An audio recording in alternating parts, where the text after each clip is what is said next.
મિત્રો સ્વાગત છે અમારી ચેનલ પર ફરીવાર તમારી સાથે ઠાકર ડેરી ફાર્મિંગ કે મિત્રો તમે જોઈ શકો છો કે બન્નીમાં ભેંસોનું જે રૂટિન એટલે કે તેમની દિનચર્યા તેમને રાત અને દિવસ ચરવા જવાનું જ હોય છે અને ભેંસો દરરોજનું કે 10-12 કિલોમીટર તેઓ રોજનું અંતર પણ કાપતી હોય છે અને ચરી અને પાછી તેમના વથોણે પરત ફરતી હોય છે।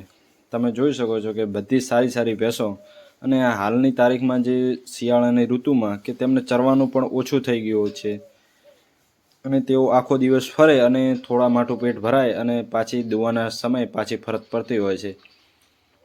આ ભુજ વિસ્તાર બાજુની ભેંસો છે, તમે જોઈ શકો છો કે મિત્રો આ બાજુ કંપનીઓ પણ દેખાઈ રહી છે। મિત્રો આ વિસ્તારની ભેંસો ખૂબ જ સારી ગણવામાં આવે છે અને દૂધ ઉત્પાદન પણ ખૂબ જ સારું આપતી હોય છે।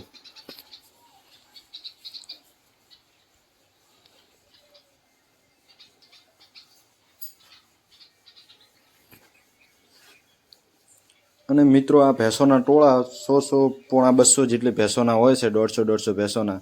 અને ત્યાંના માલિકો ભેંસો રોજ ચરવા માટે છૂટી જતી હોય છે, જેના કારણે તેઓ ભેંસો પણ ખૂબ જ વધુ રાખતા હોય છે અને ખૂબ જ તેમનો ઉછેર પણ સારી રીતે કરતા હોય છે।